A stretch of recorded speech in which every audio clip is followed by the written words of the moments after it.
नमस्कार मित्रों। साइंस की अगली टॉपिक को लेकर चलते हैं हम लोग योगी स्टडी 999 की तरफ से। प्रकाश का परावर्तन। अभी आप पिछली कक्षाओं में पढ़ चुके हैं प्रकाश होता क्या है और प्रकाश के कितने स्रोत हैं, इन सब चीज़ों को आपने पढ़ा। तो अगली टॉपिक है हमारा प्रकाश का परावर्तन। प्रकाश के परावर्तन को जानने से पहले हम लोग परावर्तन को जानते। परावर्तन होता क्या है?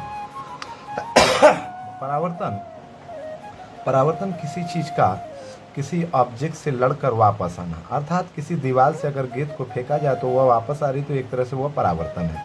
इसी इसी रूप में हम लोग प्रकाश का परावर्तन पढ़ेंगे, रिफ्लेक्शन ऑफ लाइट की। प्रकाश का परावर्तन कैसे होता है? वहाँ तो ऑब्जेक्ट पे हमने किसी बॉल को डाला तो उस बॉल का परावर्तन हुआ, बट यहाँ पे हम लोग प्रकाश के परावर्तन को पढ़ेंगे कि जब कोई प्रकाश किरण किसी चिकने पृष्ठ से टकराती है तो वह टकराने के पश्चात पुनः उसी माध्यम में लौट कर चली आती है।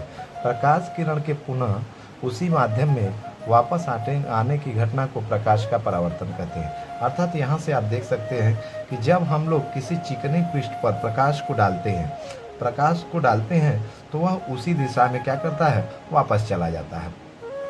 तो प्रकाश के उसी दिशा में जाने की यह घटना क्या कहलाती है? प्रकाश का परावर्तन कहलाती है।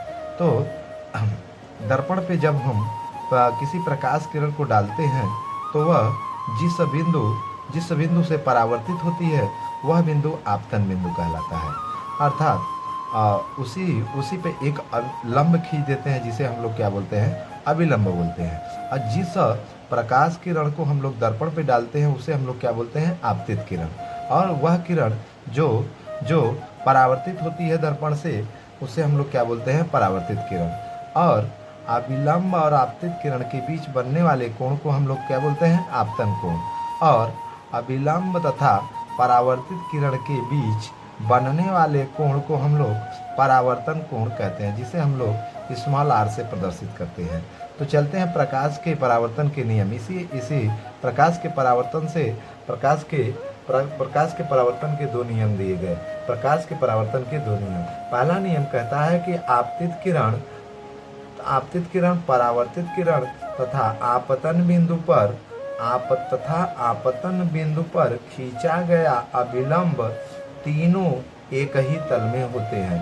अर्थात आपतित किरण, परावर्तित किरण तथा आपतन बिंदु पर खींचा गया अभिलंब तीनों क्या होते हैं? एक ही तल में होते हैं। अगर कहा जाए तो तीनों क्या होते हैं? आपतित किरण, अभिलंब और परावर्तित किरण तीनों कहाँ होते हैं? एक ही तल में होते हैं। दूसरा नियम कहता है कि आपतन कोण का मान परावर्तन कोण के मान के बराबर होता है। हमेशा जो ये आपतन कोण है, आपतित किरण और अभिलंब के बीच बनने वाला कोण आपतन कोण तथा अभिलंब और परावर्तित किरण के बीच बनने वाला कोण परावर्तन कोण, दोनों हमेशा क्या होते हैं? ये दूसरा नियम कहता है कि दोनों कोण हमेशा क्या होते हैं? बराबर होते हैं। जैसे अगर 30 है तो ये 30 होगा, ये 60 है तो ये 60 होगा। ठीक, दैट्स ऑल। अगर टॉपिक अच्छा लगा हो तो लाइक कीजिएगा। धन्यवाद।